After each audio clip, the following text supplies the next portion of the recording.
მოგესალმებით, ეს არის თავისუფალი ტრიბუნა მეორე არხის პირდაპირ ეთერში ჩვენი დღევანდელი გადაცემა ეთმობა საქართველოს რესპუბლიკურ პარტიას და ჩვენი სტუმრები არიან. ახმეტის მუნიციპალიტეტის საკრებულოს ფრაქცია რესპუბლიკელების წევრი ზაქარია ქინქლაძე და გურჯაანის მუნიციპალიტეტის საკრებულოს თავმჯდომარის მოადგილე ზვიად ყვირალაშვილი. მოგესალმებით, გმადლობთ ჩვენთან სტუდიაში მობრძანებისთვის. ბუნებრივია, დღეს ჩვენ კახეთზე ვისაუბრებთ და რამდენიმე დღის წინ თავისუფალ ტრიბუნას სტუმრობდნენ ნაციონალური მოძრაობის წევრები, რომლებიც საუბრობდნენ ზოგადად კახეთში არსებულ ვითარებაზე და პირველი რაც მათ თქვეს იყო ის, რომ ადგილობრივი თვითმმართველობის ორგანოები არ აქცევენ სათანადო ყურადღებას მოსახლეობას, ამიტომ ბუნებრივია თქვენი პოზიციაც იქნება საინტერესო ამ საკითხთან დაკავშირებით. თქვენ წარმოადგენთ მუნიციპალიტეტებს, საკრებულოებს ამ შემთხვევაში. რაც უპასუხებდით თქვენს ოპონენტებს, ასრულებენ თუ არა ადგილობრივი თვითმმართველობის ორგანოები ამ მომრჩევლის წინაშე აღებულ ვალდებულებებს? ბატონ ზაქარია, თქვენი დავიწყოთ, რა ხდება ახმეტის მუნიციპალიტეტში? მადლობთ. რა თქმა უნდა, ოპოზიციური პარტია და ნაციონალური მოძრაობა ამას მაინც მონახავდა მიზეზს და იტყოდა. ჩვენ ვფიქრობთ, რომ მეტნაკლებად ისე როგორც უნდა ვახორციელებდეთ, ვახორციელებთ იმ ჩვენს უფლებებს. უყურადღებობა არ გამოიხატება, როდესაც უყურადღებობა არ არის, როდესაც ყოველწლიურად ბიუჯეტის ზრდა არის, სოციალური პროგრამები იზრდება, სახელმწიფო პოლიტიკა სოციალურ სფეროში ხელს გვიწყობს ადგილობრივ მუნიციპალიტეტებს, რომ მოსახლეობა კარგ მდგომარეობაში იყოს მეტნაკლებად. ჩვენ რაც შეგვიძლია საკრებულოში სოციალურ პაკეტს ვზრდით, ეკონომიკაში დაფინანსება მეტნაკლებად ბიუჯეტს რაც ეხება და ექსკლუზიური უფლებები რაც გვაქვს, ტენდენცია ზრდისკენ გვაქვს. ბიუჯეტის ზრდა დაახლოებით 30-35% იზრდება და ეს ყველაფერი მიმართული არის ჩვენი ამომრჩეველი საკითხილდღეობთ და ასე რომ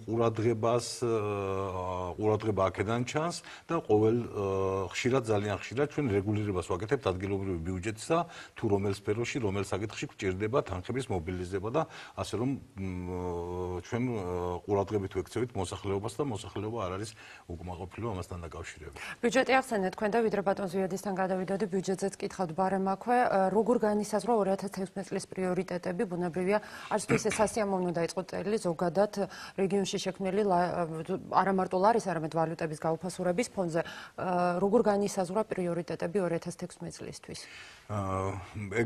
ლარის კურსთან დაკავშირებით ესეთი პრობლემა, რომელსაც თვითმმართველობები ვერ გადაუწყობთ სოფლიო საფინანსო ეკონომიკურ მდგომარეობას, ამიტომ ჩვენ ძირითადად ორიენტირებული ვიყავით ადგილობრივი ექსკლუზიური უფლებები თვითმმართველობისა, სოციალური პაკეტი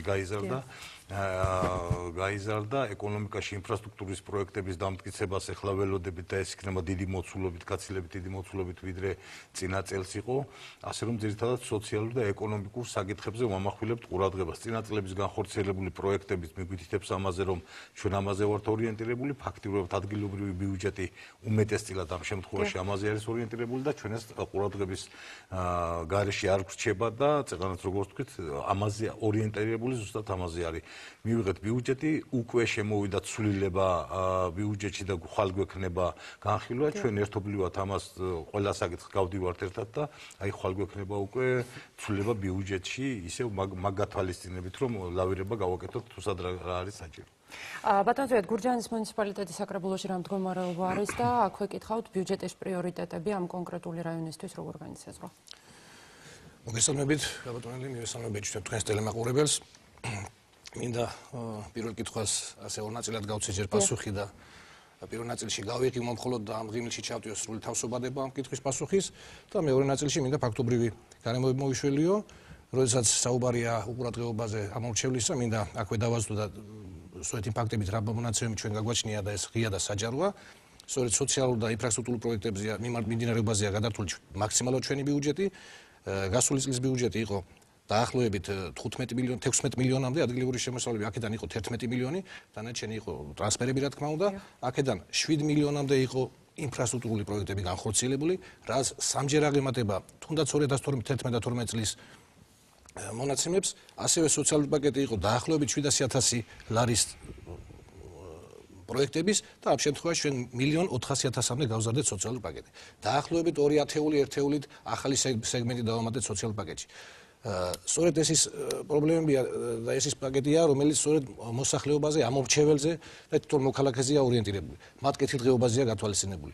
აქედან გამომდინარე, მე ნამდვილად თამამად შემიძლია თქვა, რომ დღეს კახეთში თუნდაც გურჯაანის მუნიციპალიტეტი არის ლიდერი ინოვაციების, არის სწორედ მოსახლეობაზე ორიენტირებული ბიუჯეტით და ამით ამაყობს და ამ ზარდობას ამ ეტაპის გურჯაანის მუნიციპალიტეტს გააჩნია და ის ჩართულობა, რაც მათ მოსახლეობასა და საკრებულოს წევრებს შორის გააჩნია, რა თქმა უნდა, არის მისასალმებელი, თუმცა მე ამით არ ვკმაყოფილდებით ჩვენ და უფრო მეტის მიღწევა გვინდა, ჩვენ დაახლოებით ნახევარ პერიოდში ის რაც დაპირებები გავეცით მოსახლეობას ჩვენი იმ ნახევარ პერიოდში რა ვადითაც ვართ არჩეული მაქსიმალურ შევძლებ და შევასრულოთ უფრო მეტი ვიდრე ფაქტიურად შესაძლებელი იყო და ამ დარჩენილ ნახევარში ალბათ იმაზე მეტ შევძლებთ, იმაზე მეტ გავაკეთებთ დაპირებებიც იქნა გაცემული მოსახლეობის წინა საარჩევნოდ რა თქმა უნდა.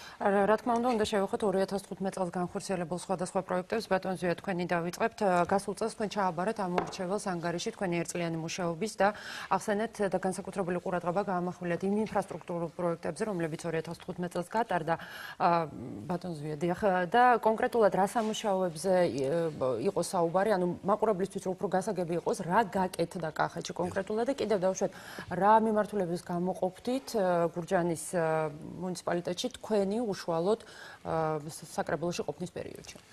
ძალიან კარგი კითხვა, მადლობთ ამ კითხვისთვის. მე დავკონკრეტდები, ზოგადად გავუსვით ხაზი, მაგრამ დავკონკრეტდები. იყო ისეთი მნიშვნელოვანი პრობლემები მოსაგვარებელი, რომელიც 3,000 წლის განმავლობაში აწუხებდა მოსახლეობას, გურჯაანის მუნიციპალიტეტის მოსახლეობას. ეს არა მარტო ქალაქში, არამედ სოფლების, რა თქმა უნდა. ძალიან ცუდი მდგომარეობა იყო ქალაქის ისეთ ცენტრალურ ქუჩებში და ცენტრალურ ადგილებზე, სადაც გაუსაძლისი იყო ცხოვრებაც კი ზაფხულის განმავლობაში მithumes. იყო ქუჩები, სადაც არ იყო კანალიზაცია. ყოველ ნალექის დროს მოსახლეობა იტბორებოდა ზიანდა ოზიანდებოდა ყოველწლიური სარწმუნო საბადებელი. ძალიან მნიშვნელოვანი პროექტები განხორციელდა, მე შემიძლია ჩამოთვალო ამ პროექტების დასახელებას ასეთია და მოცულობით პროექტები, სხვათა შორის აქ არის საუბარი 100 მეტრიან, 50 მეტრიან ამდაგარ მოცულობაზე, აქ არის საუბარი კილომეტრიან ქუჩებზე, 800 მეტრიან და ასე ამდაგარ მოცულობით პროექტებიან ქუჩებზე. ეს არის ბესიკის ქუჩა, ბარათაშვილის ქუჩა, ჭავჭავაძის ქუჩა, ფალიაშვილის ქუჩა, ეს შიქალაქში ასპლებარობს, სადაც მართლა წარმოუდგენლად გაუსაზრდელ პირობებში ცხოვრობდნენ ეს ხალხი და მოუგვარდათ ამ ქუჩებზე გაკეთდა კანალიზაცია, მოეწყო სანიაღვრე არხები, დაიგო ასფალტი, საფარი და დღეს მოსახლეობა ასე ვთქვათ ამ ქუჩებს არა მარტო გადაადგილების საშუალებას, არამედ გართობის საშუალებათაც იყენებს და ახალგაზრდობა გამოსულია და ყოველ საღამოს ზაფხულის მithume ზაფხულის საღამოებში თავს იქცევს იქ ასე ვთქვათ როლიკებით და გართობით თუ ასე შემდეგ. მხოლოდ ეს არა, ქალაქში არ მაქვს საუბარი, ისეთი სოფლების, მაგალითად, უამრავი საქმე გაკეთდა სოფლებშიც, ჩალაუბნის გზის მოასფალტება მოხდა, აქ ძალიან ცუდი მდგომარეობა იყო, სოფელ გურჯაანის რამდენიმე ქუჩაზე მოხდა ასფალტირება, სოფელ კოლაქში, სოფელ ვაზისუბანში, სოფელ ახასენში ორ ეტაპად განხორციელდა, ესეც ერთ-ერთი დიდი და ვრცელი მოცულობით ქუჩა იყო. არა მარტო ქუჩების და მოასფალტებაზეა საუბარი, აქ იყო წყლის სათავე ნაგებობების მოწყობა, მაგალითად, სოფელ ჯიმიტში ზემოკაჭრეთში წყლის სათავე ნაგებობები, რომელიც მართლა მნიშვნელოვანი დაახლოებით პროექტის ღირებულება თითოეულის მე თუ არ მეშლება იყო 9 მილიონამდე ღირებულების მოცულობით სამუშაოები იყო. ასევე მოეწყო 12 დამატებითი ახალი ჭაბურღილი სოფლებში და სოფლების და უბნების მოსახლეობას გაუმჯობესა წყლის მიწოდება შედარება ამ ეტაპისთვის რა იყო წყლის გურჯაანში ყოველთვის პრობლემატური იყო წყალი და წყლით მომარაგება მაქსიმალურად შევძელით რომ გამოსწორებულიყო. ეს არის სოფელ კარდენახში, სოფელ ჭანდაში, სოფელ ჩუმლახში, სოფელ კაჭრეთში, სოფელ ზეგაანში და სოფელ მუკუზანში და ახალი ჭაბურღილები და თითქმის არის სოფლები, სადაც თითქმის 24 საათიანი წყალმომარაგება, თუმცა ამით კიდევ მინდა ხაზი გაუსვა, არ კმაყოფილდებით, ყველა სოფელი გვინდა იყოს ასეთ პირობებში, არის სოფლები, რომელსაც მაქსიმალური ყურადღება ჭირდება, თუმცა ჩვენ გვაქვს ამისთვის 2016 წელი, 2016 წლის პრიორიტეტები და არა მარტო 2016 წელი.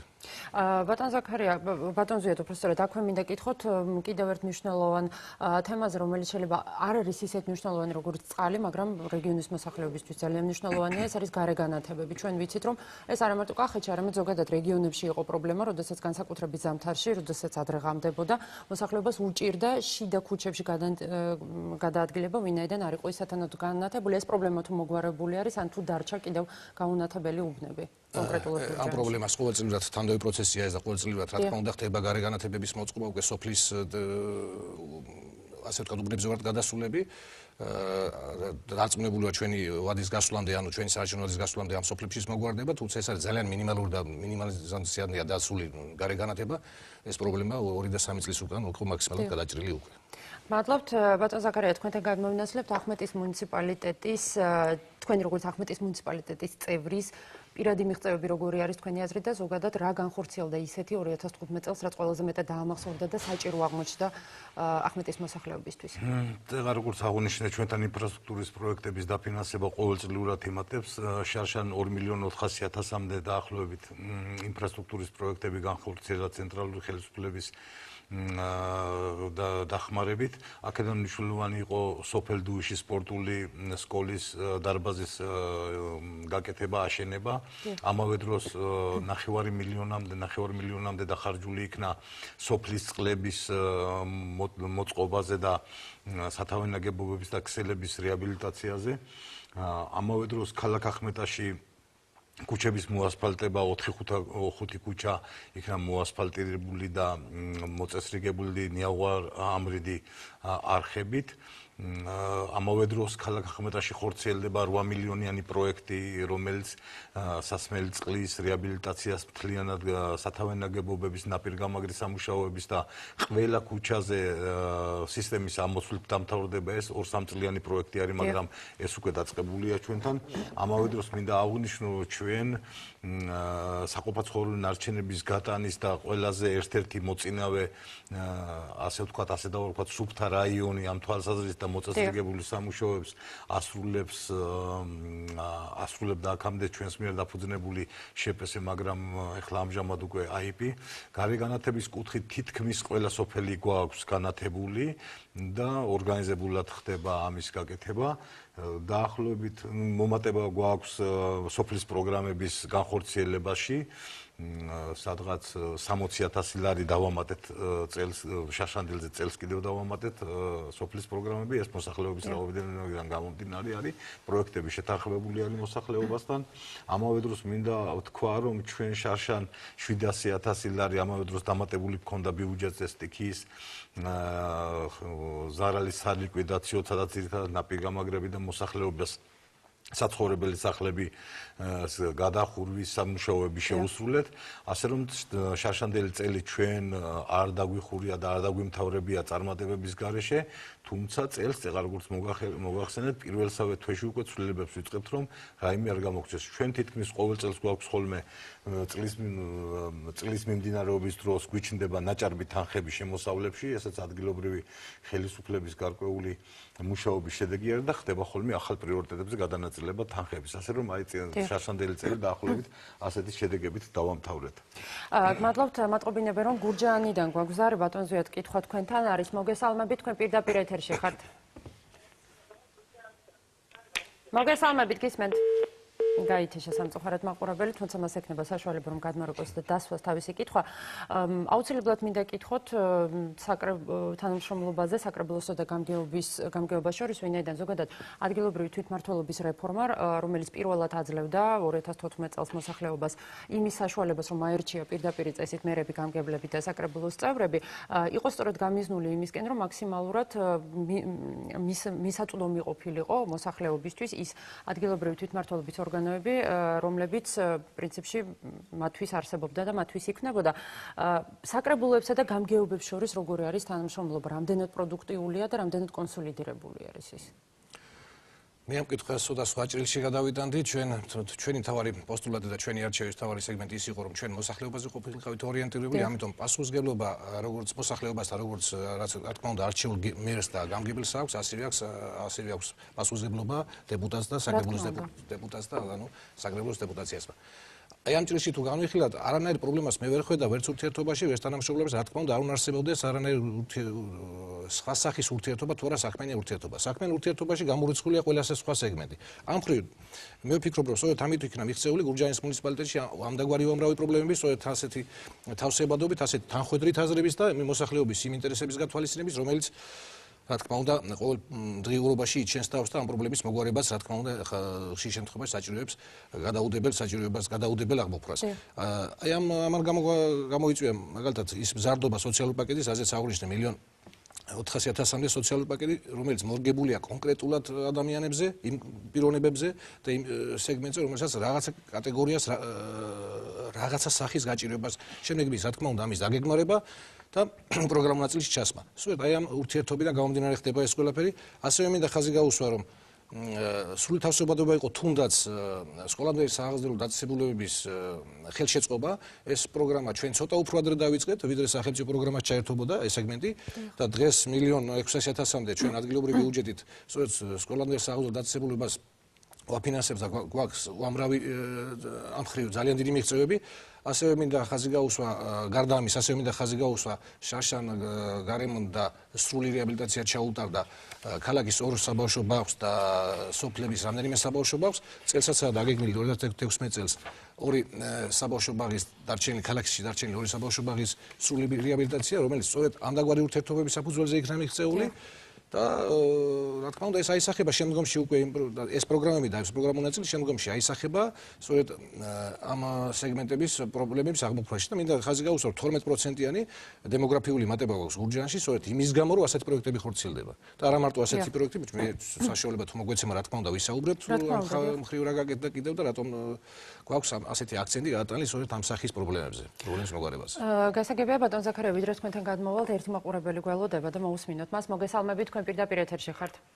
მიყავი გურჯაანში მე ძალიან მომეწონა რაც არის გაკეთებული ძალიან ლამაზია ყველაფერი მაგრამ მიიყვანეთ ღვინიაში გიყავთ ერთი დეპუტატი და აჩვენეთ რომ სუიმაში და არაფერი კეთდება აჩვენეთ ერთი ან როგორღაც რამბედაია იქნებ მიიყვანოთ გურჯაანამდე და იქნებ ნახოთ რა ხდება. გმადლობთ ეს კითხვა არ იყო ეს პირადი პოზიციის დაფიქსირება. ბატონ ზაქარია, ახმეტის მუნიციპალიტეტში თუ ვიტყვით საკრებულოს და გამგეობის თანამშრომლობა როგორი არის? ახალი კოდექსის თანახმად, რომელსაც დიდი ხანია ჩვენ ვანიჭებდით უპირატესობას და ლეგიტიმაცია უნდა გაზრდილიყო არჩევილთი თანამდებობის პირების და კონკრეტულად გამგებლის. გამგებელს აქვს მაღალი ლეგიტიმაცია არჩევითი თანამდებობა არის და დღევანდელი კოდექსის მიხედვით არ შეიძლება და ძალიან გრძელი პროცესი იქნება თუ შეუთავსებულობა და კონფლიქტი იქნება ერთმანეთში იქნება დაუსრულებელი კონფლიქტის ასე ვთქვათ პროცესი რომელიც არ წარადგება არც თვითონ მაჟორიტარ წევრებს საკრებულოსი არც თვითონ გამგეობას ამიტომ მიდრეკილები არიან ორივე მხარე რომ რაღაცნაირად მოგვარდეს და იყოს შესაძლოა გამგებლის ბიუჯეტი შემოაქვს რა თქმა უნდა არის ხოლმე გარკვეული უკმაყოფილებები იმიტომ რომ ყველა მაჟორიტარს უნდა რომ მის საარჩევნო ოლქში მეტი გაკეთდეს იწევს თავიდან დავას მაგრამ ბოლოს წეგამ რაც გითხარით თვითმმართველობის კოდექსი არ აძლევს უფლებას იმის რომ რაღაცა კონფლიქტი დაუსრულებლად წავიდნენ და ვალდებულები არიან და იქამდე მივიდივართ რომ რაღაცაზე უნდა შეთანხმდეს შეიძლება გამგებელს და გამგეობას რაღაც გარკვეული მოსაზრებები ქონდეს მაგრამ გათვალისწინება ხდება იმიტომ რომ ბიუჯეტს მაინც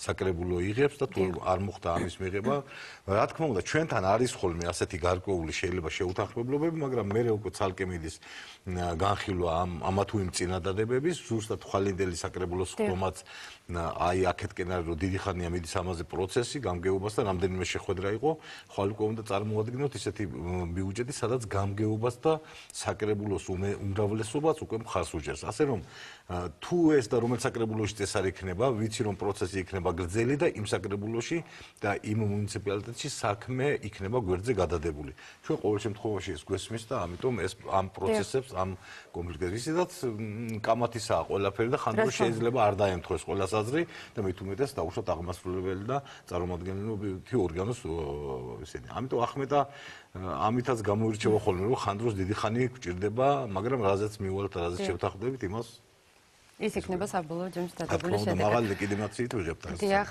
ბატონ ზვიად, ისევის მაყურებელი დაგვეკავშირდა გურჯაანიდან, რომელსაც თქვენთან კონდა კითხვა. მოგესალმებით, თქვენ პირდაპირ ეთერში ხართ. მოგესალმებით, გისმენთ? დიახ. მოგესალმებით. გისმენთ? ბატონ ზვიად. მე თქვენ გიცნობ ძალიან კარგად, ძალიან ახლოს. მე ვარ გურჯაანელი ადამიანი. ბატონო, მე გთხოვთ რომ ტელევიზორს ხმა გაუთიშოთ, ვინაიდან სიგნალი ოდნავ მოგვიანებით მოდის თქვენთან. კარგი.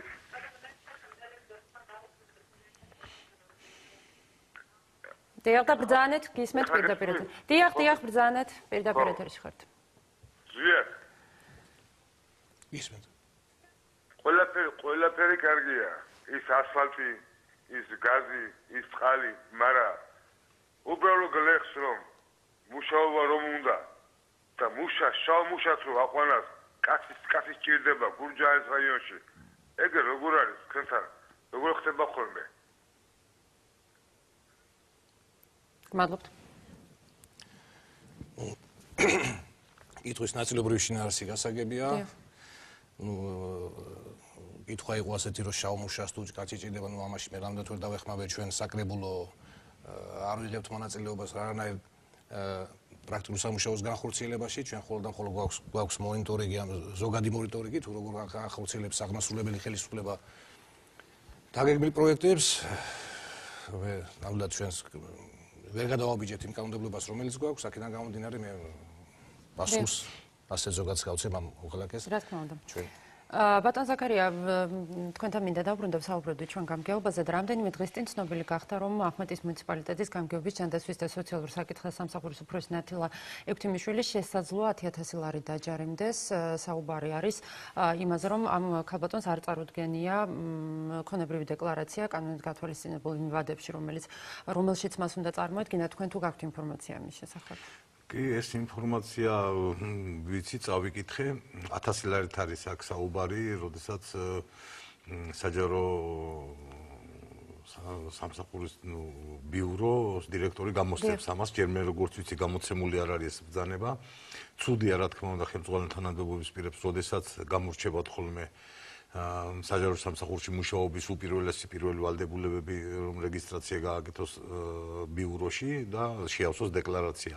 რა თქმა უნდა, არ მივესალმებით. შეიძლება ასეთი სხვაც იყოს, მაგრამ პირველად რაც არის ზუსტად ბიურო მაგით უმარეს და საჯარო მოხელეებზე კონტროლი სახელმწიფოსგან იმიტომ ხორციელდება, რომ ასეთი რამე არ დაუშვან. თუ ვინმე რამე დაარღვია, რა თქმა უნდა, ის დაჯარიმდება და სხვისთვის მაგალითი იქნება. ზუსტად ესეც მიუთითებს ერთ-ერთი მაგალითი ის არის, რომ არავისი არ უნდა იყოს რაიმე ასე ვთქვათ ყველასთვის კანონი ერთი უნდა იყოს, ამაზე უარესებიც ხდება ხოლმე, ეს ერთ-ერთი არის და შეიძლება ასეთი სხვაც იყოს, ან სხვა მუნიციპალიტეტებში იყოს.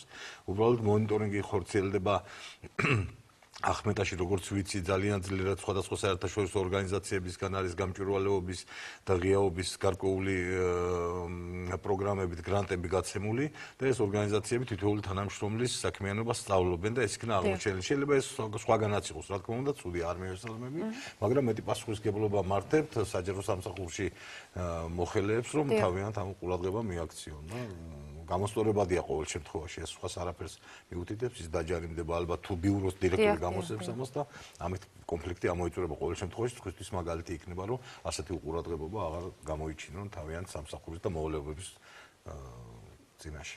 კიდევ ერთი მაყურებელი ყავს ხაზზე, მოგესალმებით, თქვენ პირდაპირ ეთერში ხართ. გამარჯობა, კიდევ ხელახლა გაწუხოთ მე. დიახ, გისმენთ.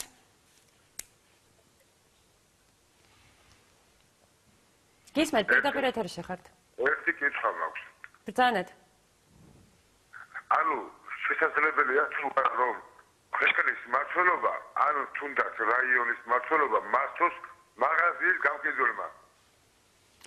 კონკრეტულად თუ გაქვთ რამე ისეთი, რაზეც თქვენ ანუ კონკრეტულად რას გულისხმობთ? გაქვთ თუ არა რამე მაგალითი, ან თუ ეს რიტორიკული კითხვაა?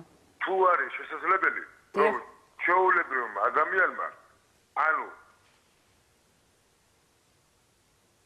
გასაგებია, გმადლობთ. გმადლობთ.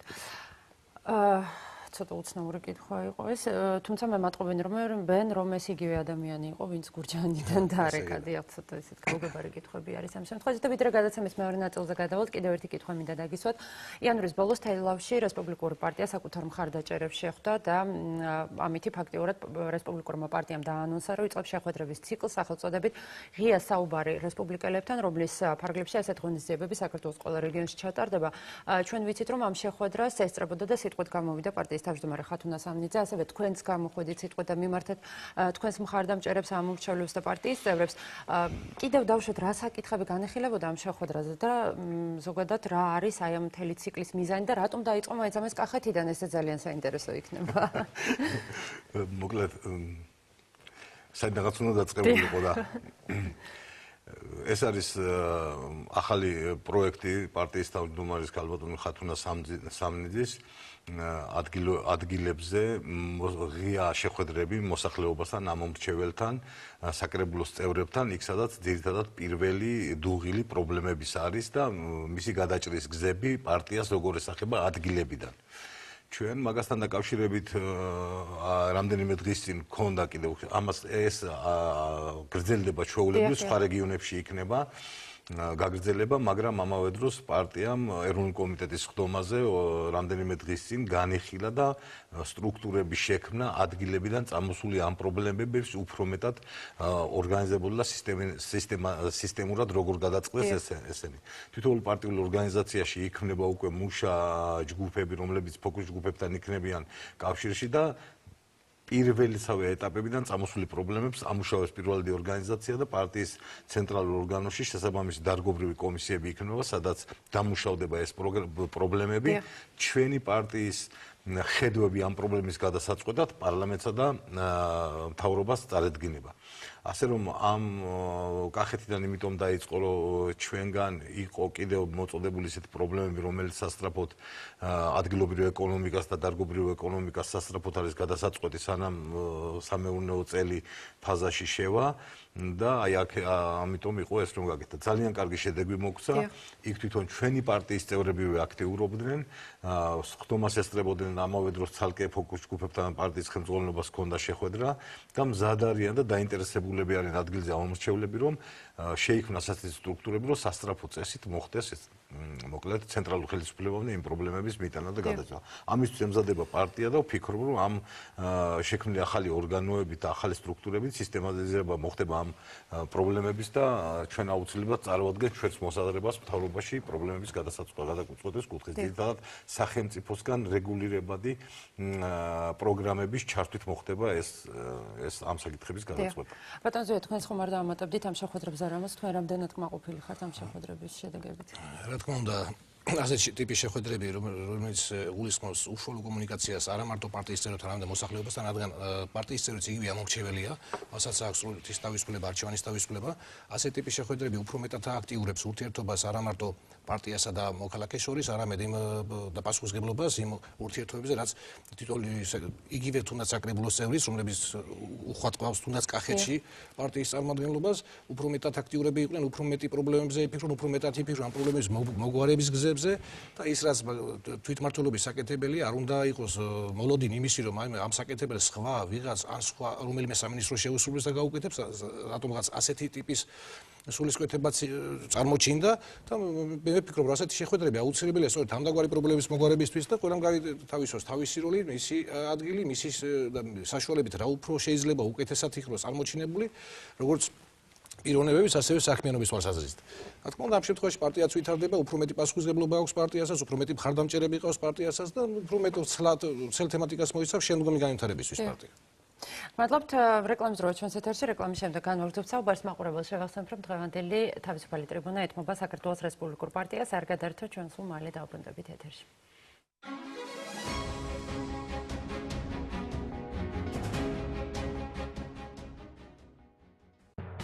მხოლოდ საქართველოს საზოგადოებრივმა უწყებელზე.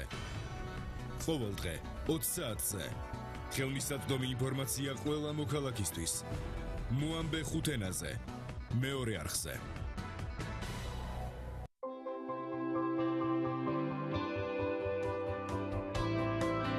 მხოლოდ საზოგადოებრივი მაუწყებლის ეთერში. ჯერ არ ნახული ხარისხი. პროფესიონალთა გუნდი. უახლესი ტექნიკა. პირდაპირი ტრანსლაცია პარლამენტიდან Full HD ფორმატით. საზოგადოებრივი მაუწყებელი. ყველა დეტალი მნიშვნელოვანია.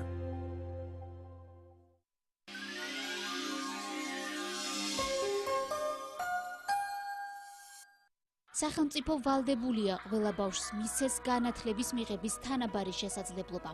კავშირი ბავშვი ოჯახი საზოგადოება ახორციელებს ახალ პროექტს კითხვა უკეთესი მომავლისთვის, რომლის მიზანია სმენისა და მხედველობის პრობლემების მქონე იმ ბავშვების აღმოჩენა, რომლებიც ვერ ღებულობენ შესაბამის საშუალო განათლებას.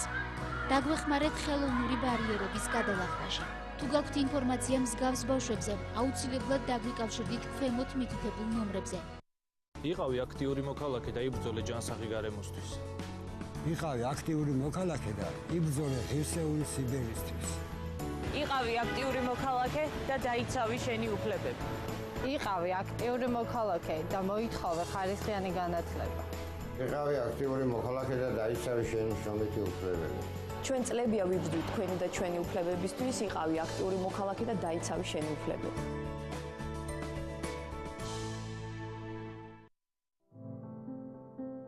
სარწმუნოების საქმე სინდისის საქმეა. რა ჩვენი საქმეა, ვინ როგორ სარწმუნოებას აღიარებს? ვინ რა რჯულის არის? რა რჯულიც სურს, იმ რჯულზე იყოს. ხოლოდ კარგი, პატიოსანი კაცი იყოს. შრომელი და თავისთვის და ქვეყნისათვისაც სასარგებლო. ილია ჭავჭავაძე. შევინარჩუნოთ ტოლერანტობის ტრადიცია.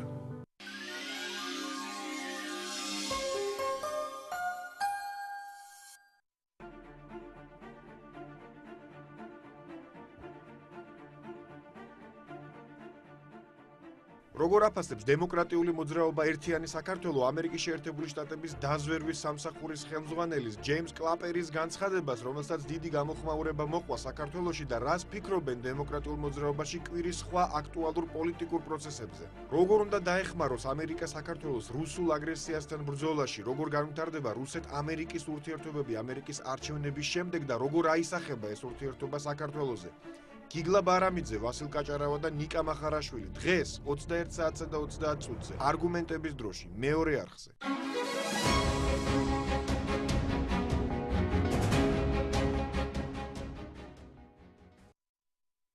თავისუფალი ტრიბუნა პირდაპირ ეთერშია. მე შეგახსენებთ, რომ ჩვენი დღევანდელი გადაცემა ეთმობა საქართველოს რესპუბლიკურ პარტიას და ჩვენი სტუმრები არიან ახმეტის მუნიციპალიტეტის საკრებულოს ფრაქცია რესპუბლიკელების წევრი ზაქარია ქინქლაძე და გურჯაანის მუნიციპალიტეტის საკრებულოს თავმჯდომარის მოადგილე ზვიად ყვირალაშვილი. ბატონ ზაქარია, მინდა რამდენიმე სიტყვით კითხოთ იმ ინფორმაციაზე, რომელიც რამდენიმე დღის წინ გახდა ცნობილი, კერძოდ თელავში ბუნებრივი აირის ტარიფი იმატებს და 48 თეთრის ნაცვლად 59 თეთრის გადახდა მოუწევს მოსახლეობას.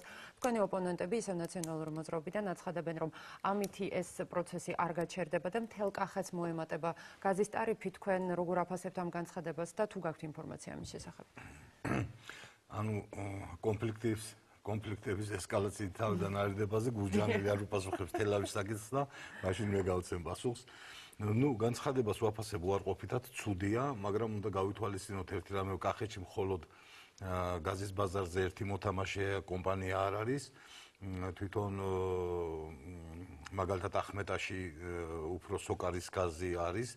აქ ამ შემთხვევაში უკვე ერთ-ერთი კერძო კომპანიის და მისი მომხმარებლებს შორის ურთიერთობა რეგულირდება ამით, მაგრამ ამას ადგილობრივი თვითმმართველობის ორგანოები ფაქტიურად ვერ გადავწყვეტ, უბრალოდ სოციალური და ეკონომიკური მდგომარეობა ეს გარკვეულწილად გარკვეულ მუნიციპალიტეტებში შეცვლის და ცუდად იმოქმედებს მოსახლეობაზე, მაგრამ ამას ყავს ამ საკითხებს ყავს ეროვნული ორგანო, მარეგულირებელი კომისია, სემეკი, რომელიც აუცილებლად ეჭვიც არ მეპარება ამ საკითხს განიხილავს და ძირითადად ეს იმ ჭრილში იხილება ხოლმე, რამდენად სერიოზული მოთამაშე არის ბაზარზე ესა თუ ის კომპანია და რამდენად არის მისი განგარიშება სწორი გაზის, ამა თუ იმ პროდუქციის ფასის მომატებასთან დაკავშირებით. ეს ვფიქრობ, თვითონ არ უნდა იყოს ვისოლისთვის სასარგებლო საქმიანობა, ეს მიუთითებს მისავეში და რაღაც გარკვეული პრობლემებზე, თუ მაინც და მაინც ის გაზის გაყიდვას ფიქრობს, რომ უნდა აუწიოს და აქ უკვე 10-11 თეთრზე მომატებას ფიქრობს, ეს ჩავარდება იმ ცუდ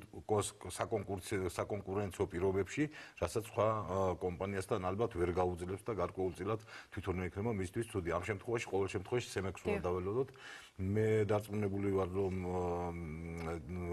რესპუბლიკური პარტია ამაზე ეს ჩვენთან განიხილება და აუცილებლად დავინტერესდებით და სემეკის პოზიციას გავიგებთ და გავარკვევთ ამასთან დაკავშირებით და მე არ მგონია, რომ მე რატომღაც მგონია, რომ ეს არის ეს არ იქნება, ეს არ მოხდება. რატომღაც გონი, იმიტომ რომ რაღაცა ობიექტურობასთან და შიდა კონკურენციასთან არ ჯდება თავსობადობაში არ არის და ამიტომ ნაციონალური მოძრაობის ეს განცხადებები არ ამგონია რეალობასთან ახლოს იყოს. აჭარიდან გვაქვს ზარე მაყურებელი გვიკავშირდება. მოგესალმებით, თქვენ პირდაპირ ეთერში ხართ. ალო. მოგესალმებით, გისმენთ? გამარჯობა, სამომის ვიდეოებისა ქალბატონო. გისმენთ? მოგესალმებით თქვენ წამყვანებს. რესპუბლიკელები თუ არ ჩამოცილდებიან ოცნებას. გასაგებია, გმადლობთ. დაღუპულია. გასაგებია, გმადლობთ. აუცილებლად უნდა შევეხოთ საკითხს, რომელიც სულ ცოტა ხანში შეიძლება პრობლემად ადგეს არა მხოლოდ კახეთის, არამედ ზოგადად რეგიონების მასშტაბით. საუბარი არის მიწის მფლობელობაზე პარლამენტში ინიციირებული კანონმდებლობის მიხედვით ის მიწები, რომლებიც არ არის საჯარო რეესტრში რეგისტრირებული საკუთრებაში, შეიძლება გადაეცეს სახელმწიფოს. ამასთან ერთად ცნობილია, რომ მიწას, რომელზეც პირის საკუთრება არ დადასტურდება, სახელმწიფო მის განკარგვას და სარგებლობაში გადაცემას 1 წლით შეზღუდავს. თქვენი აზრით, როგორ აფასებთ პირველ რიგში ამ კანონპროექტს და თქვენი აზრით, შეუქმნის თუ არა პრობლემას ეს კახეთს, როგორც ერთ-ერთ უხმიწიან რეგიონს საქართველოში? მე ამ პრობლემას ასე ვთქვათ, სხვადასხვა ჭრილში განვიხილავთ. პირველი ის, რომ რა თქმა უნდა, მიწა, რომელიც არსებობს, უნდა იყოს რეგისტრირებული და უნდა იყოს გამიჯნული. ეს იქნება კერძო სექტორი თუ სახელმწიფო მიწა, რადგან მხოლოდ ამ შემთხვევაში ეძლევა მიწას ფასი და მიწა თუ არ არის დარეგისტრირებული, თუ არის ის მიწა ვინყავს პატრონი, მისი ასე ვთქვათ, ათვისება მოვლას და შენახვას და მისგან სარგებლის მიღებაც, ასე ვთქვათ, ცოტა ნაკლებად შესაძლებელია. ეს ერთი სეგმენტი, რომ მართლა უნდა იყოს რეგისტრირებული აბსოლუტურად თითოეული მიწის გოჯი, გახურად რო ვთქვათ, მაგრამ არის ასევე პრობლემები, რაც შეეხება მოსახლეობას. აქ ამ ხრივ მე გამოვყობ ერთ რამეს, როდესაც დავინტერესდა ამ თემით, აღმოჩნდა, რომ პირველადი რეგისტრაცია არის უფასო. და რას გულისხმობს პირველადი რეგისტრაცია? პირველადი რეგისტრაცია გულისხმობს მიწის იმ ნაკვეთებს და მათ მფლობელებს, რომლებსაც მიღება ჩაბარების აქტით ჰქონდათ მიწა დარეგისტრირებული გარკვეული წლების, რასაც ვეძახით ჩვენ მამაპაპეული მიწების და ასე შემდეგ. ამ შემთხვევაში პირველადი რეგისტრაცია არის უფასო, ხოლო სხვა დანარჩენ შემთხვევაში უკვე მემკვიდრეობით მიღებული მიწის გადმოცემის შემთხვევაში ეს უკვე ქონება, როგორც ქონების მეპატრონე, ასეთ შემთხვევაში ხდება მიწის რეგისტრაციის დროს გადასახადის გადახდა, ასე ვთქვათ, სარეგისტრაციო გადასახადის გადახდა. გარდა ამის, აზომითი ნახაზებსაც ჭირდება გარკვეული თანხა. ეს უკვე ფაქტიურად ბაზარი არეგულირებს ამას, სხვადასხვა შეპესებია თუ მეწარმეები, სხვადასხვა აღიარებულება აქვთ მიწის საკადასტრო ნახაზებისთვის, შედგენისთვის.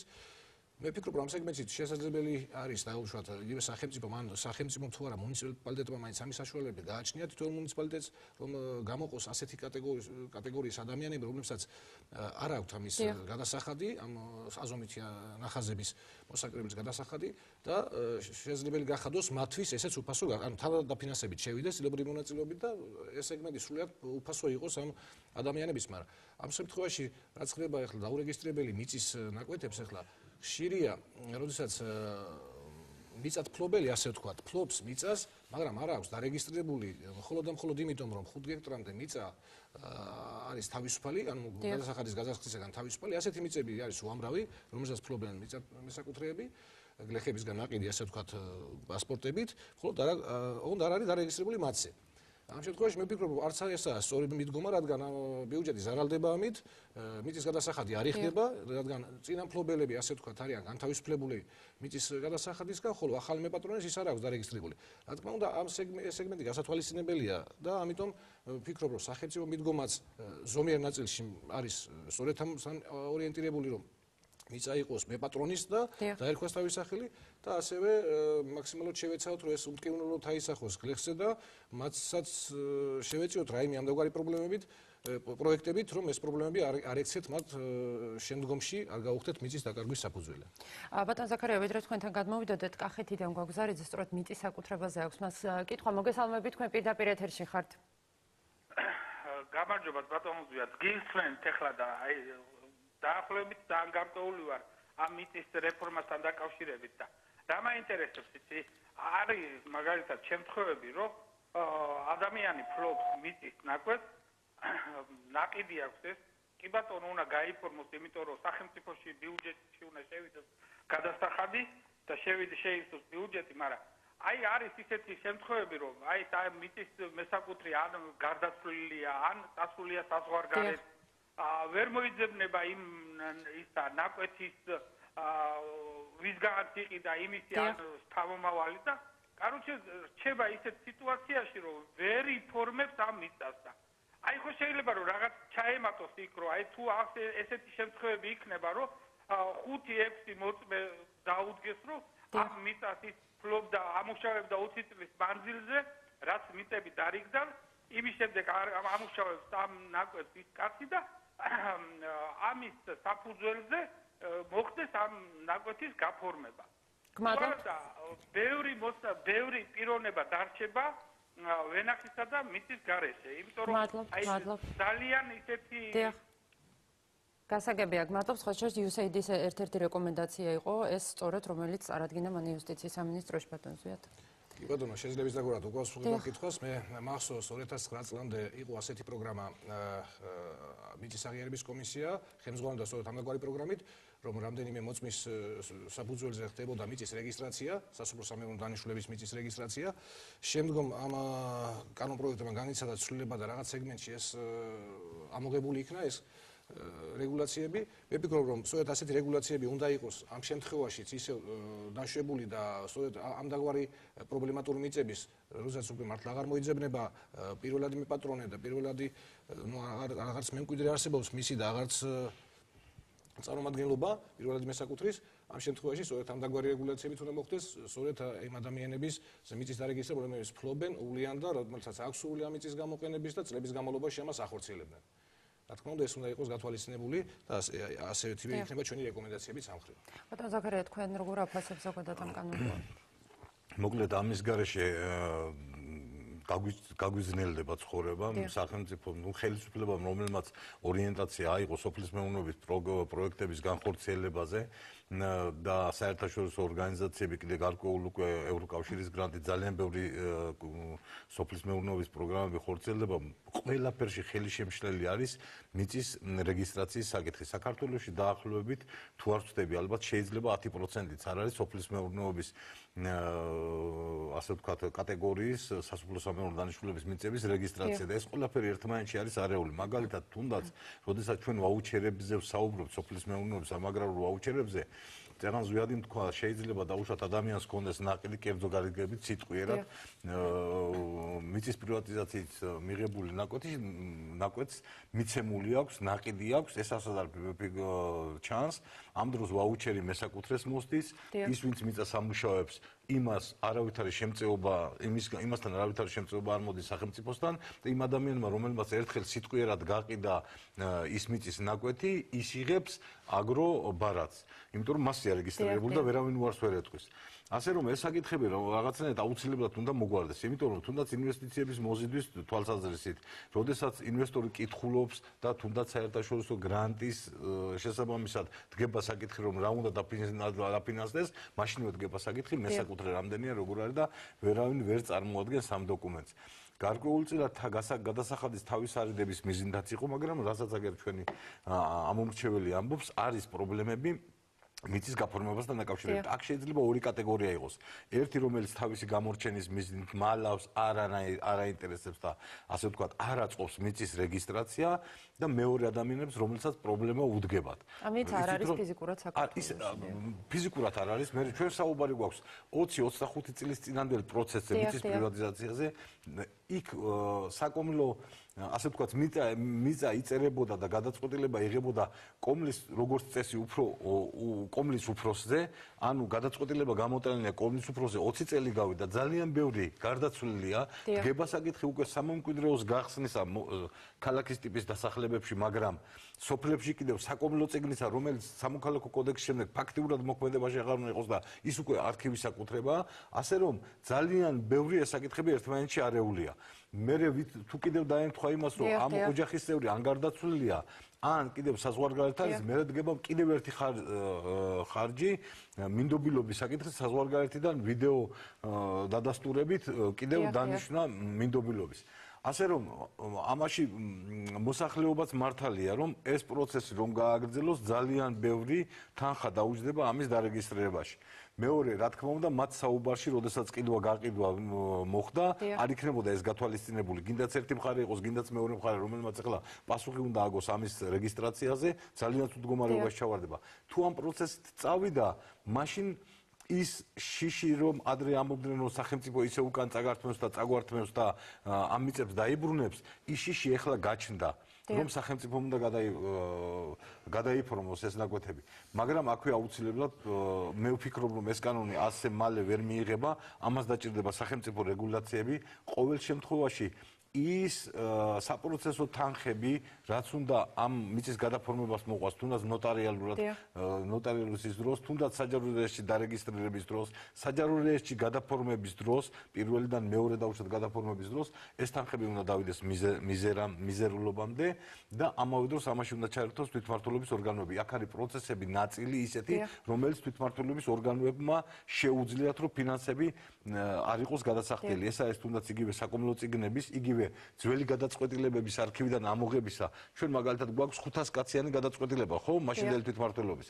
500 ადამიანი უნდა მივიდეს არქივში და ეს ცნობა აიღოს მაშინ, როცა შეღავათი იქნება, რაღაცა გარკვეული წეღან ზვიადი როგორც ამბობდა, რაღაც გარკვეული კომისია შეიქმნას. აქ რა თქმა უნდა, კანონმდებლობა უნდა შეიცვალოს და ეს პროგრამა უნდა განხორციელდეს, როგორც ადრე განხორციელდა მიწის პრივატიზაცია და იმის შემდეგ დაკარგა ფასი მიწამ, სოფლის მეურნეობამ, მიდგომამ სახელმწიფოს მიერ, გავიდა 20 წელი და ეხლა სახელმწიფო ამას ვეღარ განახორციელებს, თუ არ დაუბრუნდა პროცესი ისე უკან და თუ ხელისუფლებამ ამაზე რამე გადაწყვეტილება არ მიიღო. ამიტომ ეს არის ძირითადად, აი დავინახეთ კიდეც ეს არის ერთი ძალიან მნიშვნელოვანი საკითხი ეხლა ამ შემთხვევაში სოფელში, ჩვენთან რეგიონში და ამას აუცილებლად ჩვენც უკვე ჩართულები ვართ პირველ დონეზე ჩვენი მოსაზრება და აი ასეთი სოფელში რომ მკითხოთ ძალიან ბევრს აქვს სხვადასხვა მოსაზრებელი, სხვადასხვა შორის გონივრული თუ როგორ უნდა დავეხმაროთ ამ მოსახლეობას. ეს ჩვენგან მიტანილი იქნება იქ სადაც საჭირო არის. ბატონ ზაქარია, ეს პრობლემა მარტო კახეთში არ არის, ლეჩხუმიდან გვეკავშირდება მაყურებელი, რომელსაც ანალოგიურ თემაზე სურს საუბარი. მოგესალმებით, თქვენ პირდაპირ ეთერში ხართ.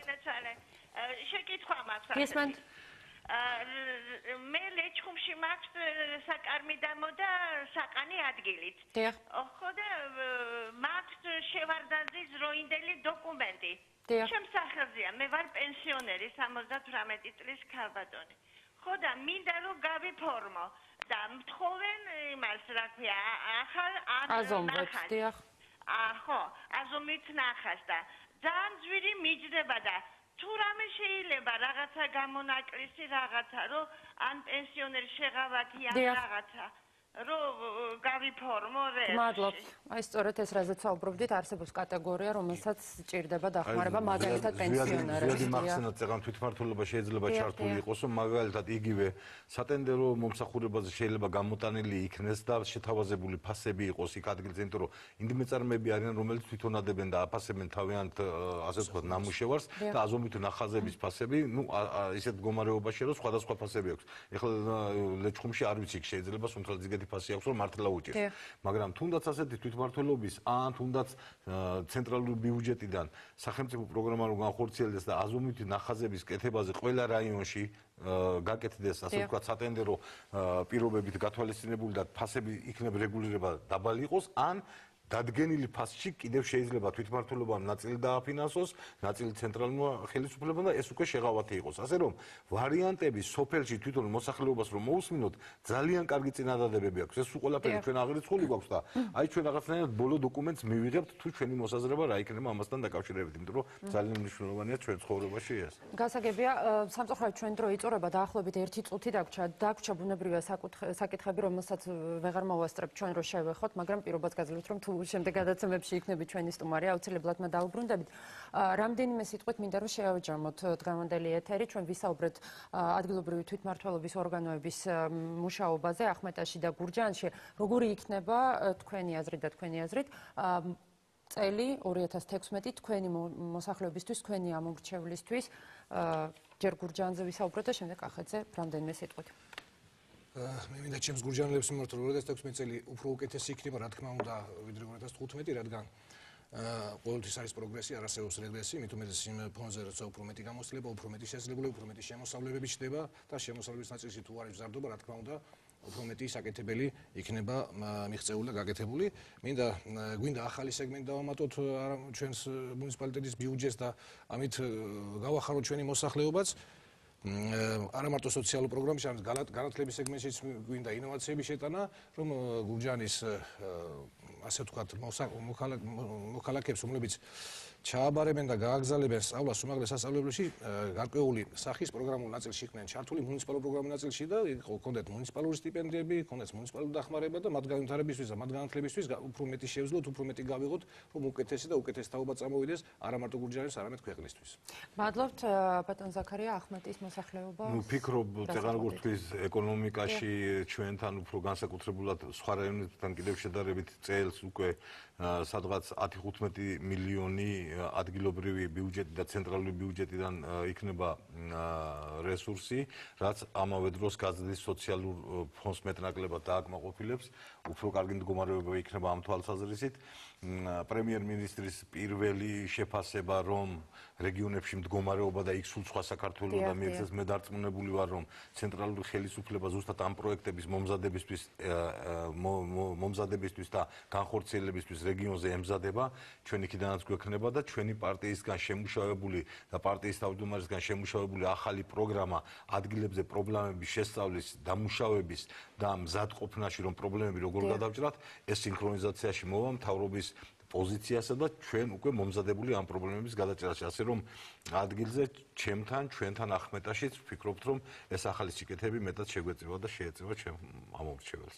მადლობას გიხდით ჩვენთან მობრძანებისთვის, წარმატებას გისურვებთ. მაყურებელს შევახსენებ, რომ დღევანდელი თავისუფალი ტრიბუნა ეთმობოდა საქართველოს რესპუბლიკურ პარტიას და ჩვენი სტუმრები იყვნენ ახმეტის მუნიციპალიტეტის საკრებულოს ფრაქცია რესპუბლიკელების წევრი ზაქარია კინკლაძე და გურჯაანის მუნიციპალიტეტის საკრებულოს თავმჯდომარის მოადგილე ზვიად ყვირალაშვილი. მე ხვალამდე გემშვიდობებით და მშვიდობიან საღამოს გისურვებთ. ნახვამდის.